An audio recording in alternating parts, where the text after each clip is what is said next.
আজকে রান্না হচ্ছে ডিমের ক্যারি আর হচ্ছে গিরোমুলা আলু ঝাল।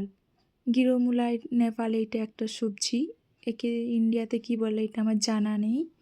এখানে ডিম আছে, গিরোমুলা, আলু, টমেটো আর মশলাপাতি সব আছে। ডিমের কারির জন্য প্রথমে আমি ডিমটা ভেজে নেব। কড়াতে তেল দিয়ে দিয়েছি, নুন আর হলুদ গুঁড়ো দিয়ে দিয়েছি। এবার ভালো করে গরম হয়ে গেল, একটু নাড়াচাড়া করে দিয়েছি। এবার ডিমগুলো দিয়ে দিচ্ছি। ডিমগুলো দিয়ে ভালো করে নাড়াচাড়া করে নেব। প্রথমে আমি ডিমগুলোর খোলাগুলো ছাড়িয়ে রেখেছিলাম। ভালো করে নাড়াচাড়া করে নেব।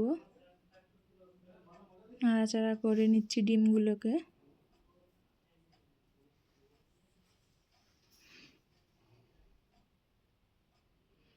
আর একদিকে পকোড়া হচ্ছে, পকোড়াগুলো হয়ে গেছে, পাল্টে দেব। এখনও নেপালে অনেক ঠান্ডা আছে। দেশে কেমন গরম না ঠান্ডা কমেন্টে জানিও বন্ধুরা। এদিকে আমার ডিমগুলো ভাজা হয়ে গেছে, এবার ডিমগুলোকে আমি তুলে নেব।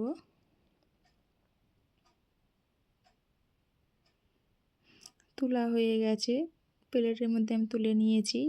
এবার ডিমের কারির জন্য প্রথমে আমি পেঁয়াজ কুচা দিয়ে দিয়েছি। পেঁয়াজ কুচা দিয়ে ভালো করে নেড়ে চেড়ে নিচ্ছি। নাড়াচাড়া হয়ে গেলে এবার আমি আদা রসুনের পেস্টটা দেব।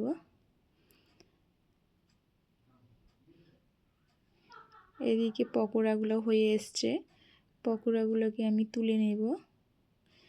এদিকে পেঁয়াজটা ব্রাউন কালার হয়ে গেছে ডিমের কারির জন্য। এবার আদা রসুনের পেস্টটা দিয়ে দিলাম, দিয়ে ভালো করে কষিয়ে নেব। ভালো করে কষানো হচ্ছে।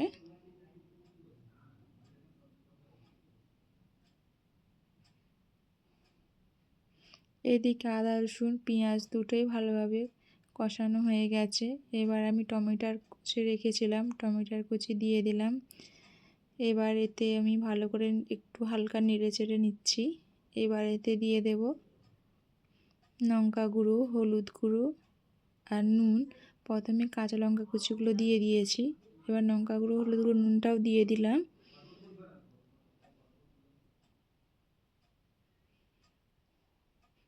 একটু হালকা নেড়াচাড়া করে নিচ্ছি।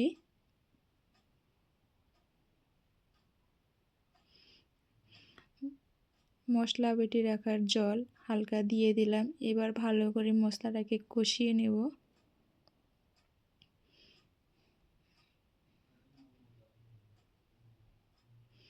মশলা থেকে হালকা হালকা তেল ছেড়ে দিয়েছে। ভালো করে টমেটোগুলো আমি ঘেঁটে দিচ্ছি, ভালো করে যাতে মশলাটা কষানো হয়ে যায়।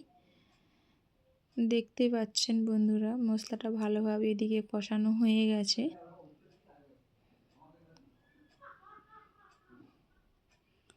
মশলা কষানো হয়ে গেছে, এই মশলার মধ্যে ভেজে রাখা ডিমগুলোও দিয়ে দিচ্ছি, দিয়ে ভালো করে কষিয়ে নেব।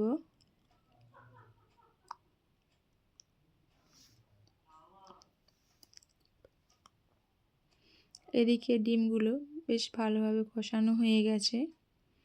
এবার ডিমের কারির জন্য পরিমাণ মতন জলও দিয়ে দেব। খুব সুন্দর লাল লালভাবে কালার এসেছে ডিমের কারির। হালকা জল দিয়ে দিলাম, ভালো করে নাড়াচাড়া করে ঢাকা দিয়ে দেব। এদিকে নাড়াচাড়া করা হয়ে গেছে, এবার ঢাকা দিয়ে দিলাম।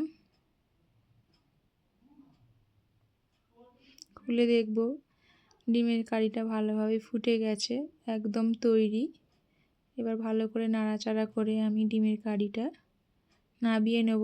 তার আগে আমি জিরে গুঁড়ো করে রেখেছিলাম, জিরে গুঁড়োটা উপর থেকে দিয়ে দিলাম। জিরে গুঁড়োটা দিয়ে ভালো করে নাড়াচাড়া আরেকবার করে নিচ্ছি।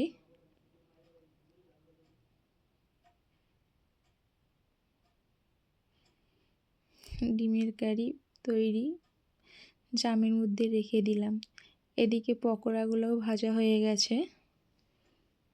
দুটো তরকারি হয়ে গেছে, পকোড়া আর ডিমের কারি। এদিকে নেপালের একটা সবজি গিরোমূলা, ওকে আমি ঝাল করব আলু দিয়ে। তেল দিয়ে দিচ্ছি। এই তেলটা হলো পকোড়া ভাজার তেল, পকোড়া ভেজেছিলাম, তেল বেশি হয়েছে, ওই তেলটাই দিয়ে দিলাম। গিরোমূলা ঝালের জন্য আমি দেব 5 ফোঁটন। 5 ফোঁটন দেওয়া হয়ে গেছে। এতে কোনো মশলা দেবো নি, এতে কাঁচা লঙ্কা চিড়ে দেবো আর দেবো পানমুড়ি বাটা, আর কিচ্ছু দেব না। এদিকে কাঁচা লঙ্কা চেরা আর পানমুড়ি বাটাও দিয়ে দিলাম, দিয়ে হালকা করে নাড়াচাড়া করে নিচ্ছি। হালকা নাড়াচাড়া করা হয়ে গেছে। এবার আমি এতে হলুদ গুঁড়ো আর নুন দুটোই দিয়ে দিলাম।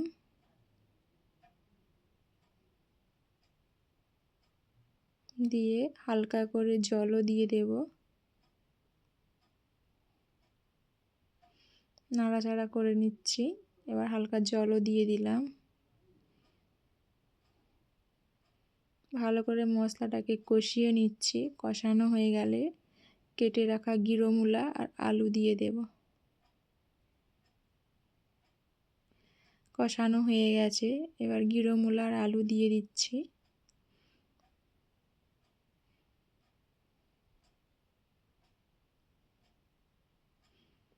ভালো করে সবজিটা কষিয়ে নিচ্ছি।